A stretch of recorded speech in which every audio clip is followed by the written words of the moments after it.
In the previous video, we have set up everything so that Dialogflow can communicate with the external world. In this video, let's begin working on our webhook. Before I move forward, I will assume that you have some knowledge of Python programming and some knowledge of Python server. But if you don't have any experience, if you follow my steps or whatever I show here, you will able to understand it.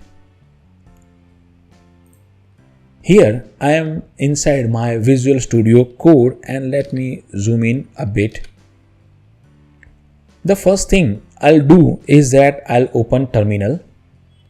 You can open terminal from here as well, from this terminal menu, new. The first thing I will do is that I'll create a virtual environment. For that, I'll use Python -m venv. In case you face problem creating virtual environment, you can go to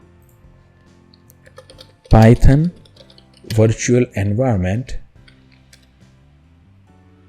and this is Python documentation, and go to this 12th. You can see that you use this command to create a virtual environment.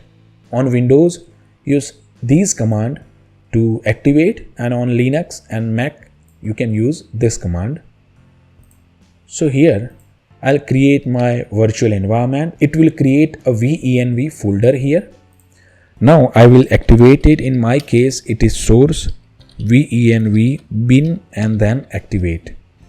Now you can see I am inside venv. The first thing I'll do is that I'll install Flask. Let me search Flask, and let's say Flask tutorial itself. So this is Flask official website. I'll go there.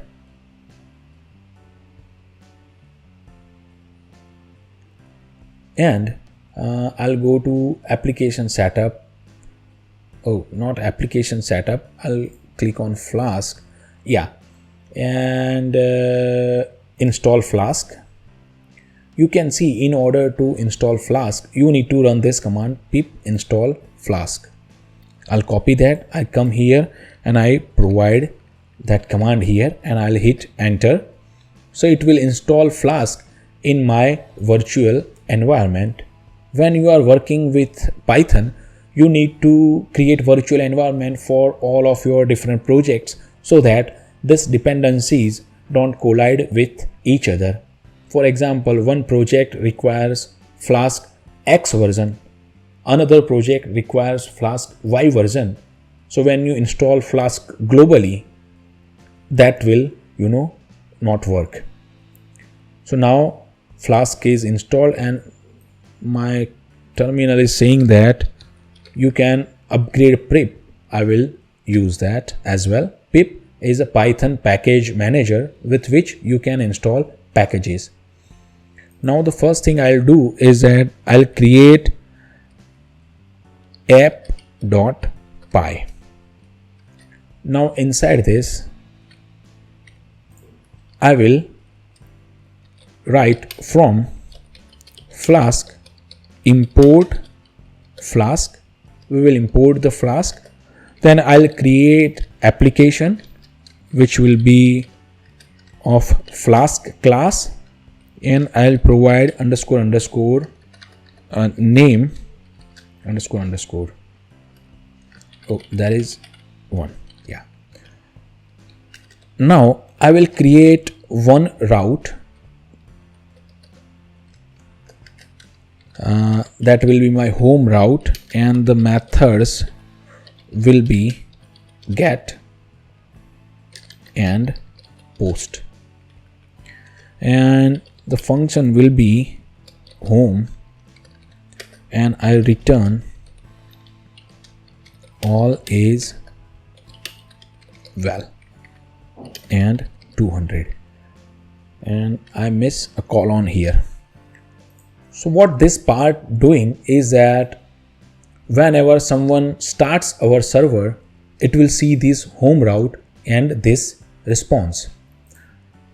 In order to run this file, I'll say if underscore underscore name underscore underscore equals to underscore underscore main underscore underscore, then app dot run, and here I'll say debug equals to true. That means whenever I make changes, the server will auto reload. I'll save this. Now I'll open terminal again and I'll say python app.py, and when I hit enter, it will start a server on this location. When I click on it, you will see all is well. So that means our local server is running. Now, if you go to the previous terminal where we have created ngrok tunnel, and if you click on it, and if you click on view site, you will see that all is well response here as well. That means this location is now connected to our local host. So now we have successfully created our server. In the next video, let's connect Dialogflow and our server.